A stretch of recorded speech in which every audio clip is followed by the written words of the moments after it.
Hey! Tambala na!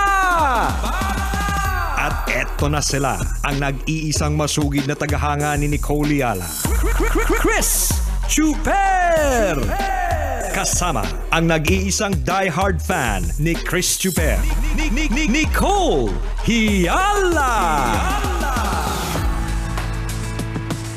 Dear Nicole and Chris. Dear Nicole and Chris. Dear Nicole and Chris. Dear Nicole and Chris. Magandang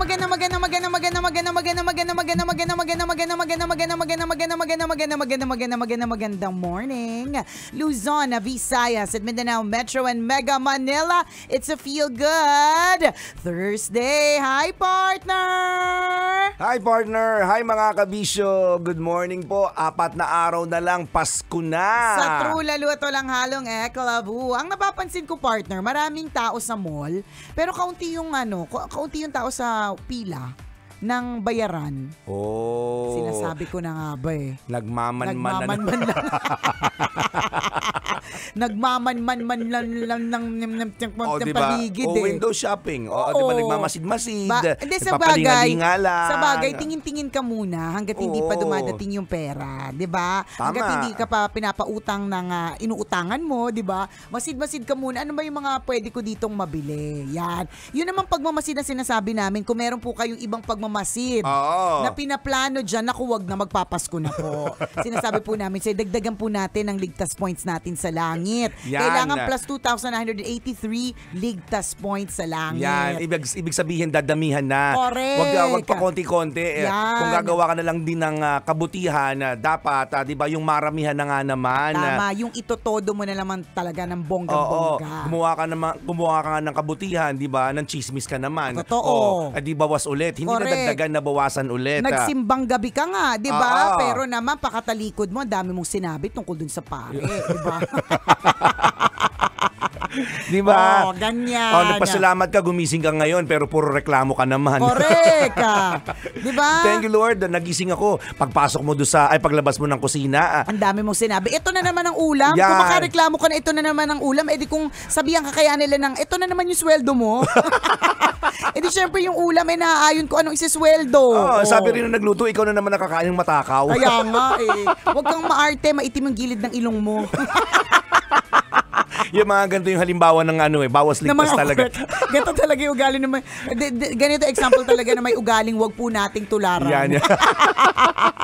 Siyempre, partner, batiin lang natin and shoutout natin lahat ng mga kapanda natin. Yes. So kami po kagabi ay nag-host ng isang napaka-bongacious na event for Food Panda. So thank you very much for getting the tambalan again as your main hosts sa ating pautastic event ng taon, Year 2. Thank you, Food Panda. Salamat. So we are claiming it that by next year. Yan, sama-sama tayong muli. For Year 3. Correct.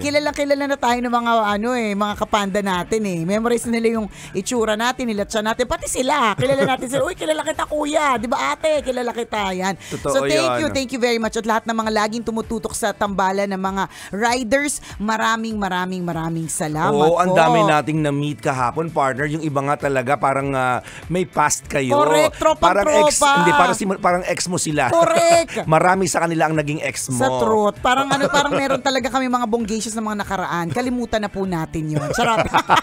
Mag-move on na po tayo pare-pareho. Ako, nakakaloka. So salamat na marami, Food Panda. Thank you very much. Thank you. Until next time. Correct. At sa lahat po ng mga this whole year ng mga kliyente po natin na kinuha po tayo for hosting events and hosting stints.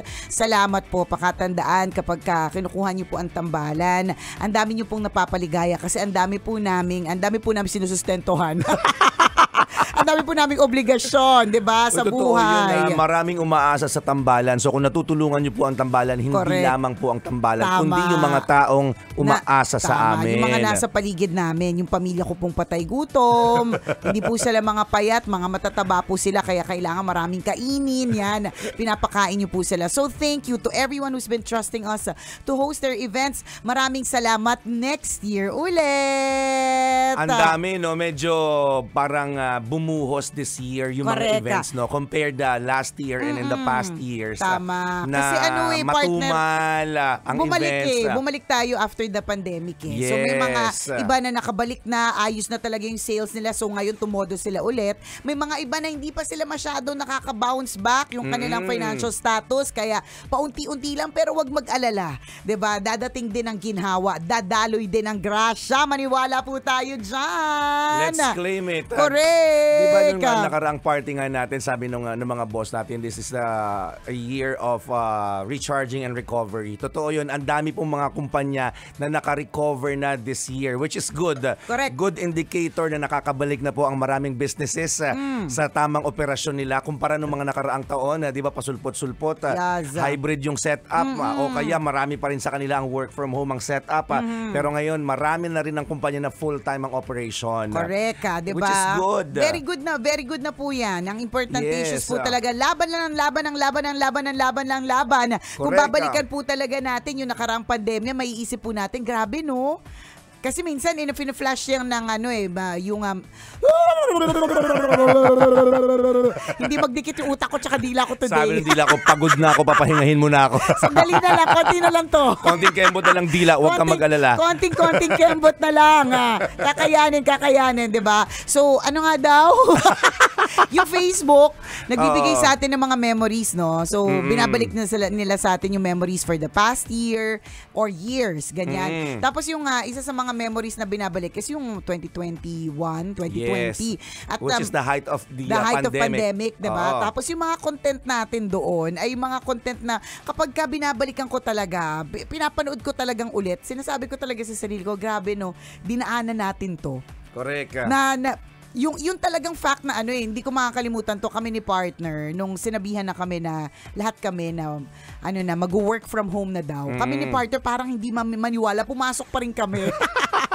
Yung hindi talaga nagsisink in. Hindi nagsisink in. May mga areas na nagla-lockdown. Ngayon lang po namin ito aaminin na kami po, mga ilang araw pa po kami pumapasok ng hindi alam ng mga boss.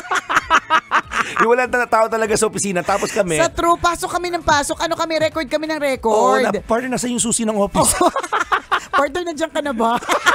Kasi wala nga tao, nakakatakot sa office eh. Oo. Hindi itong office na to ha. Yung temporary office namin sa Makati. Correct. Kasi walang katao-tao yung buong floor na yun. Correct, totoo. As in talagang, basta walang gamit. Correct. Tapos alakas ng aircon. Yung alakas talaga. Alakas maka-horror story.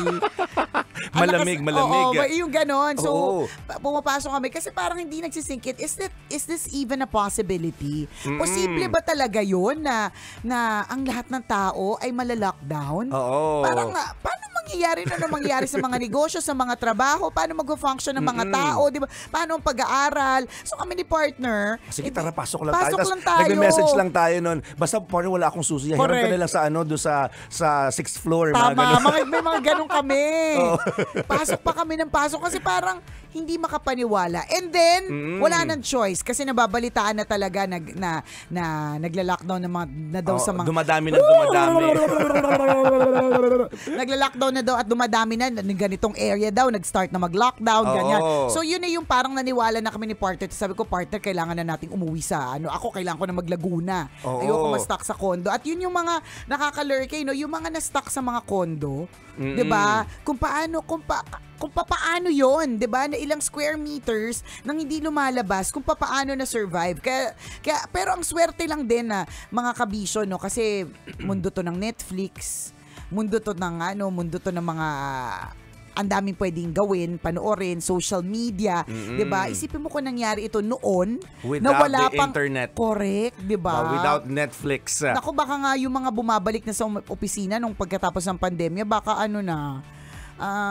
semi. Oo, kasi semi baliw na. Nakakabaliw yung worry na hindi ka nakakapag-socialize, yung worry na hindi mo nakakausap ang mga kamag-anak mo or mahal mo sa buhay. 'Di ba, yung wala kang access sa kung sino man, nakakabaliw yun at nakakadagdag yun ng depression. 'Di ba, nakaka-develop yun ng anxiety.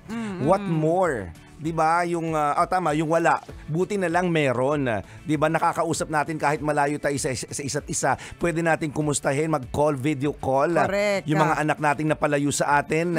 'Di ba? Yung mga kapatid at mga magulang nating hindi natin nakasama ng ilang araw. Truth. 'Di ba? At least nagkaroon tayo ng access. Tatawagan po natin sila because of the internet. Buti na lang, 'di ba? Yes. Kaya minsan kahit nakakabwisit yung internet kasi ang dami nitong chismis na sinesend sa atin, 'di ba? Ang dami din naman talagang tulong nito sa atin, sa totoo lang, 'di ba? O whatever it is mga kabisyo, kung fina-flash ulit ng Facebook yung mga pinagagawa natin noong mga pandemic years, ang sarap sa pakiramdam na kinaya pala natin. Yes, nalagpasan natin yung face ng buhay natin. Sa true. And kagaya nga ng binanggit natin kanina, ngayon na marami na ang full operation. Tama. Buo na ulit ang pagtatrabaho ng maraming kumpanya, nakaka-recover na sa pagkakadapa. Bangon na po ulit. Ganon din pagdating sa love life. Minsan nakala po natin ang dilim-dilim, hindi matatapos, ang sakit, ang saklap. Totoo yun. Totoo yan. Yung parang, paano pa mag-move forward? Wala na siya sa buhay ko. Diba? Hindi Totoo ko kayang mabuhay nang wala siya. Diba? Paano na ang lahat? Diba? Paano na ako kakain ng paboritong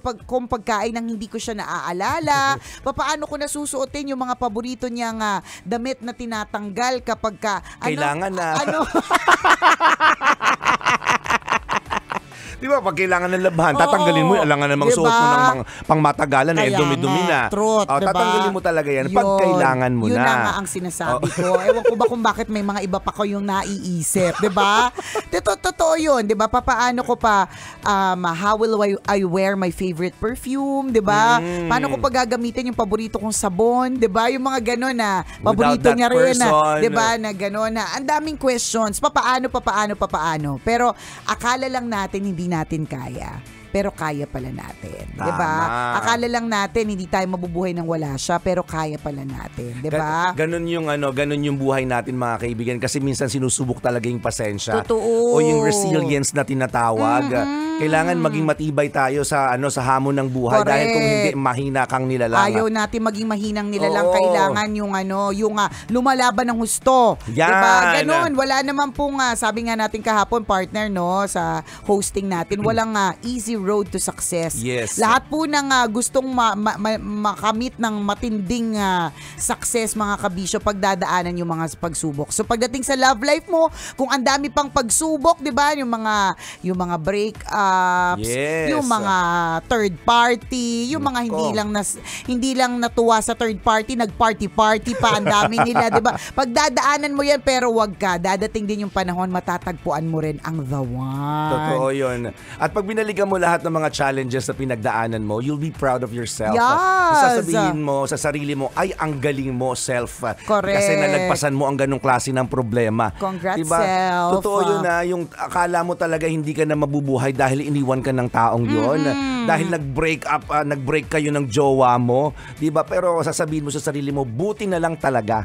Hindi kami nagkatuluyan. And thank you, self. You made the right decision. Totoo. O di naman kaya, Diyos ko, Lord, nakakadiri, Dadating yun. Yung sasabihin mo, nakakadiri, Sinimsim ko yung laway niya. Tapos iniyakan ko ng bonggang-bongga yan. Ang baho naman ang hininga. Diba? Amoy plema naman siya. Ganyan. Dadating yung panahon, tatawa ka din. Totoo yun. Oo. Mahirap lang talaga sa ngayon kung pinagdadaanan mo yung sakit at hirap at pighati. Diba? Pero let's look forward to a brighter tomorrow. At yun naman yung sinasabi palagi ng Tambalan. Lagi natin pinapaalala sa mga sarili natin. Ano man ang hindi magandang nangyayari sa buhay natin, ang importante, nakakapulutan po natin ng lesson. Tama.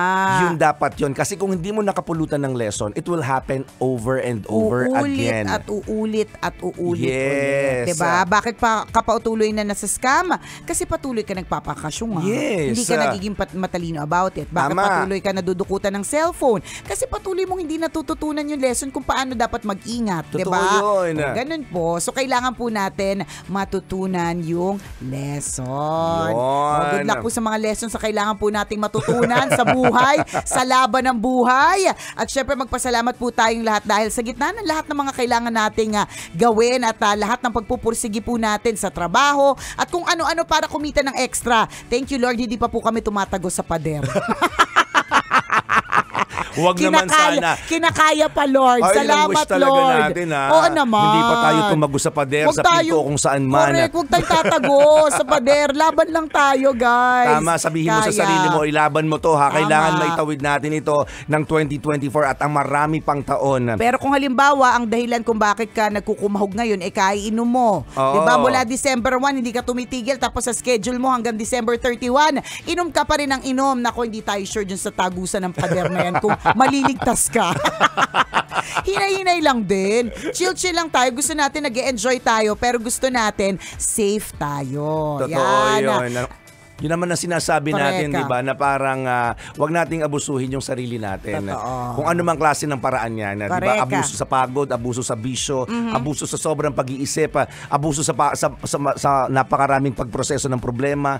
Minsan ganun dinidibdib natin yung problema. Ang hindi mo alam, inaabuso mo rin yung sarili mo. Ayaw natin emotionally and mentally. Ayaw natin ang pag-aabuso na ganyan. Ayaw natin ng self-abuse, mga kabisyo. Shoutout po sa lahat ng mga kabisyo natin na nagla-last minute Christmas shopping. Sana all may pang shopping. Naku, damay nyo naman kami. Correct. Damay naman po, please. Bagka naman. Charot. Shoutout kay Chan Nakazawa na binigyan tayo, pinadalan tayo ng gift. Thank you very much. And shoutout din po dun sa mga gustong bumili ng gold jewelry, diamonds, and everything beautiful. Punta lang po sa grand opening today. Mangyayari po today ang grand opening ng pinakabagong outlet o branch ng Mayet de la Rosa Fine Jewelry. Diyan po sa Venice Grand Canal sa McKinley. Kita-kits po tayo dyan. Nandiyan po ako 2:00 ng hapon. Kita-kits! As in grand opening, mga kabisyo. Ano yung pwede nilang ma-avail doon? Ay nako, abangan. Huwag kayo malilito, baka kung saan kanal kayo pumunta.